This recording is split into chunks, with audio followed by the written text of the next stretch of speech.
Hi everyone, this is Mr. Kiefler. I teach at Victoria School of the Arts, and today we're talking about casting choices. So if you're our director and you are going into an audition setting, you need to make some choices about casting. Before you start auditioning people, you need to know what you're looking for. Otherwise, it just becomes a popularity contest, and you don't really know exactly who you're auditioning for what and why. So we're going to look into some of those choices. But before we get started, we're going to talk about how this attaches to curriculum. What are we actually focusing on learning? Well, some of the things that we want to learn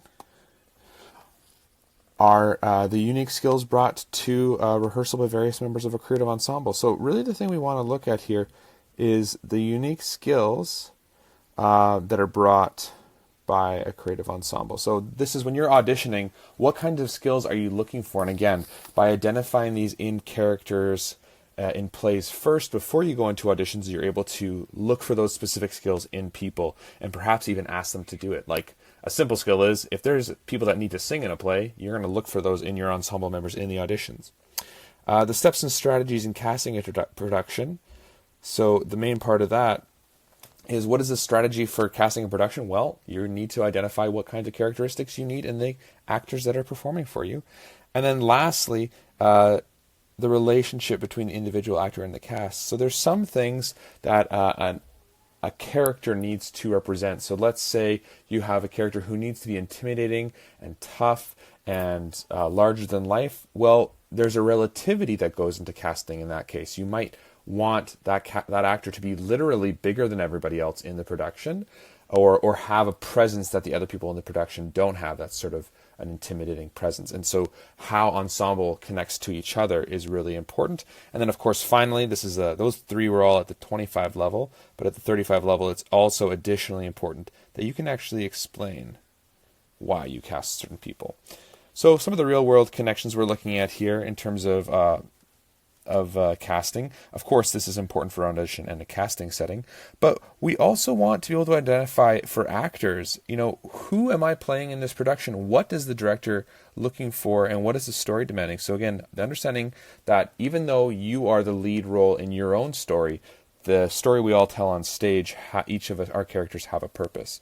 This also has ties to hiring and collaboration. So you're hiring anybody. What kinds of skills are you looking for? Think about the job that you want them to do. This is the exact same if you're in a hiring situation.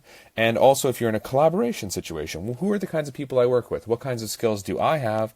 And what kinds of skills do we need? Maybe you're an excellent organizer, but you need somebody who's incredibly creative. These are the same kinds of skills you're looking for. Also in terms of media and news awareness. So you're watching a commercial. They put a character in that commercial. Why are they putting that character there?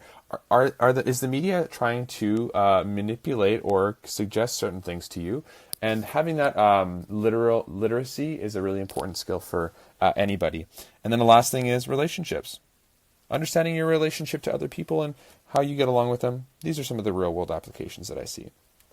So in some plays, you'll actually get a very simple description. So you're looking for certain kinds of people to cast. So we can see this is from Who's Afraid of Virginia Woolf by Edward Albee. And you can see very clearly with the character of, let's say, the character of Martha, that Edward Albee has suggested that Martha should be a large, boisterous woman, 52 years old, but looks somewhat younger, ample but not fleshy.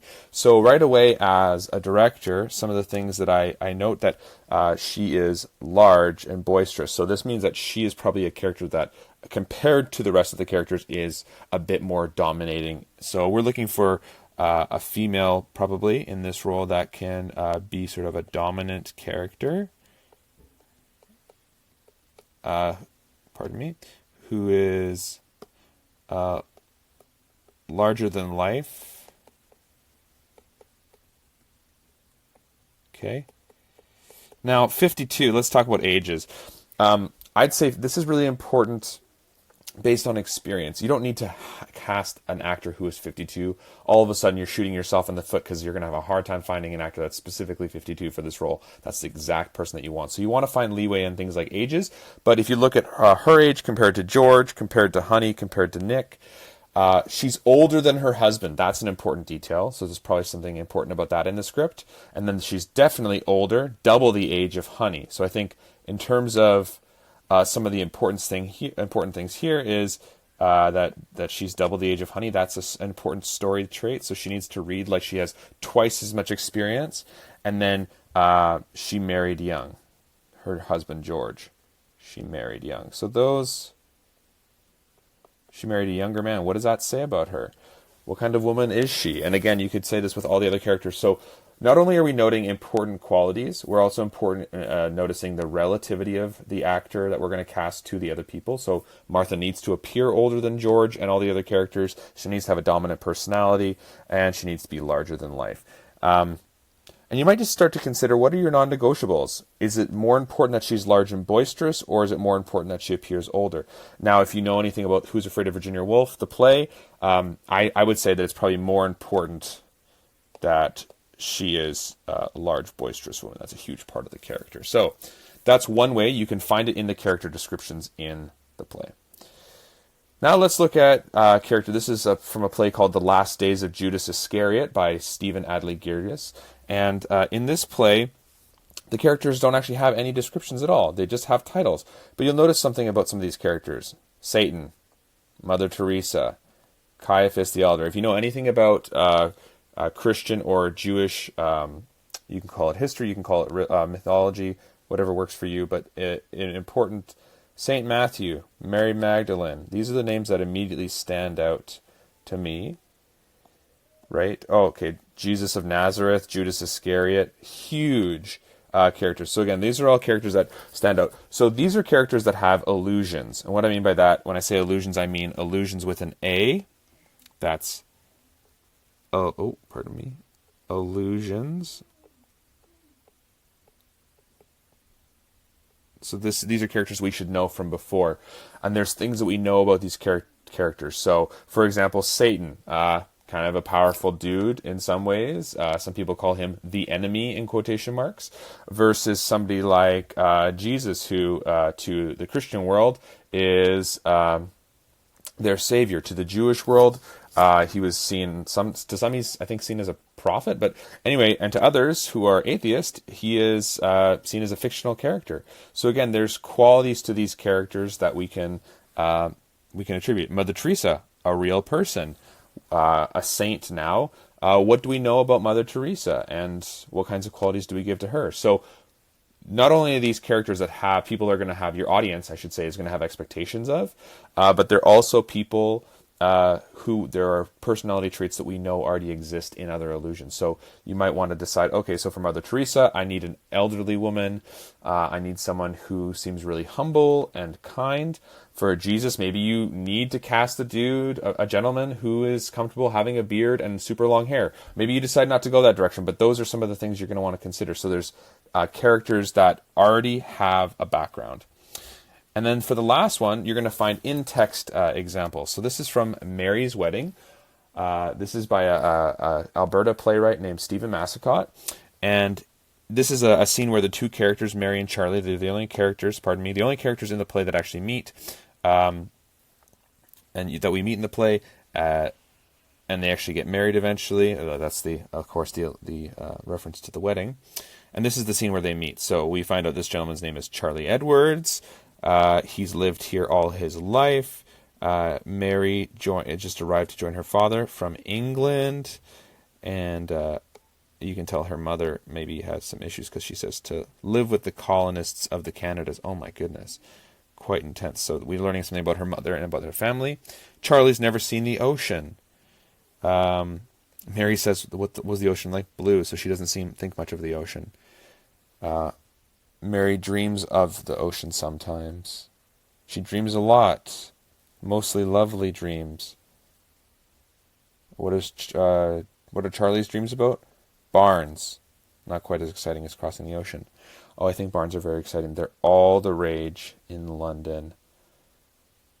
And then Mary says, I love the smell after the rain. So there's things that we're pulling out of these characters based on what we're seeing in the text. So some things, we know that Mary's wedding is set in Canada. So Charlie is Canadian. He's lived here his whole life. Mary's living with her mother and father, and I think it implies that Charlie is doing the same. So they're obviously both younger. Mary is British. She's from England, so you need somebody who's comfortable using accents. Mary dreams a lot, so she's maybe a dreamer, whereas Charlie is more of a pragmatist, because what does he dream about? Barns. So again, we're drawing some things out of the characters based on what we're seeing in the text. Oh, and then of course Mary. I love that line. I love the smell after a rain. So she's a person who lives in the moment. So we have 3 examples of how you can find out about characters. One of them is the description that we know about them at the start of the play. One of them is allusions to who they are, so they're famous characters. And then the last one is from the text.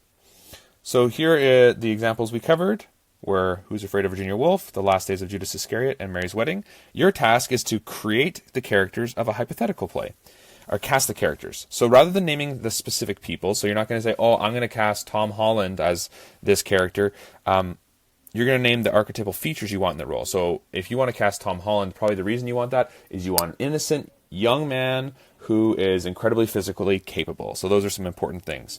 And I want you to name your non-negotiables. So give your character a description just like we saw in Who's Afraid of Virginia Woolf, but in order of the priority of those characteristics. So, So for example, in Who's Afraid of Virginia Woolf, maybe the priority of these characters is the fact that Nick is 28. That's more important than the fact that he is Honey's husband, and the blonde is the third most important thing, well put together is the last, and good looking. So again, this is the most important, second, third, fourth, fifth. That's the order that I want you to write down the descriptions of these characters.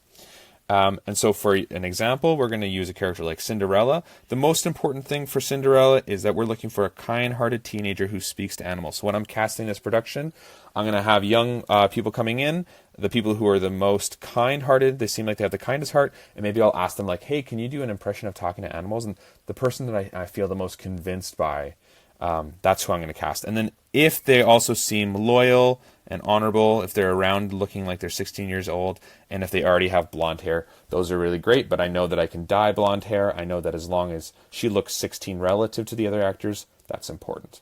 So the people that I want you to do the same description, just like we saw with Cinderella, the same description kind of thing, I want you to do it for the Big Bad Wolf, Little Red Riding Hood, Hansel and Gretel, and The Boy Who Cried Wolf.